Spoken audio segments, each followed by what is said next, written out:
আমাদের লাইফে কাজ এবং ব্যস্ততার মধ্যে সময় হয়ে ওঠে না এই পৃথিবীটা ঘুরে দেখার। তবে আজকে মাটির উপরে নয়, আজকে আমরা নেমে যাব নীল সাগরের পরিষ্কার পানির ভিতরে এবং পানির নিচের জগৎটা এই 3 মিনিটের ভিডিওর মাধ্যমে আপনাদেরকে দেখানোর চেষ্টা করব। মালয়েশিয়াতে আমার দেখা সবচেয়ে সচ্ছল এবং সুন্দর পানি দেখেছি রেদাং আইল্যান্ডে, এবং সাথে আছে কচ্ছপ এবং রং বেরঙের মাছের ছোটাছুটি। তো কথা না বাড়িয়ে দেখতে থাকুন ভিডিওটি, এবং ভিডিওটি কেমন লাগছে আপনারা চাইলে আমাকে কমেন্টে জানাতে পারেন।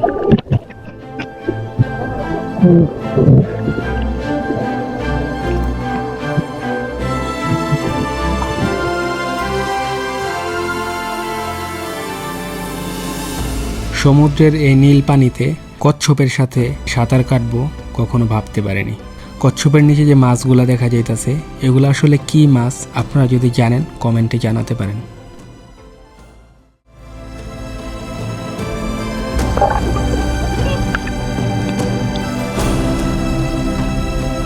Oh my God!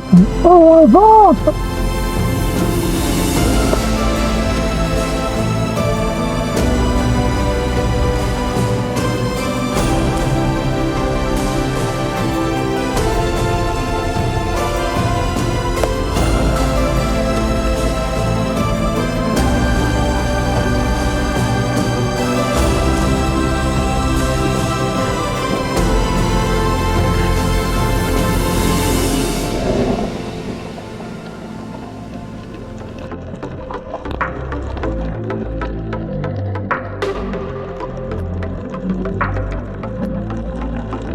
It's been 4 weeks, 4 days, 7 hours since I talked to you.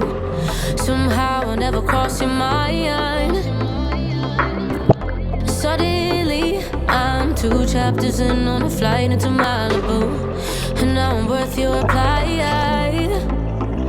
Every time I run through your mind, you call to chase the feeling. Guess I shouldn't be that surprised. Where you left was so revealing. Thought we had a good time. You were pulling movie rom-com lines, holding hands in the daylight.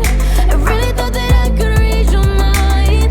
Now you push and pull me inside out. I'm blocking your call, I'm done now. Thought we had a good time. Sometimes time runs out. এই ভিডিওটা শুধুমাত্র সমুদ্রের নিচের জগৎটা আপনাদেরকে দেখাইছি। রেদাং আইল্যান্ডের পুরো সিরিজ দেখতে আপনারা আমার ফেসবুক পেজ এবং ইউটিউব চ্যানেলে ঘুরে আসতে পারেন, এবং আপনাদের সুবিধার্থে আমি ডিসক্রিপশন বক্সে ভিডিওর লিংক দিয়ে দিচ্ছি, চাইলে ঘুরে আসতে পারেন।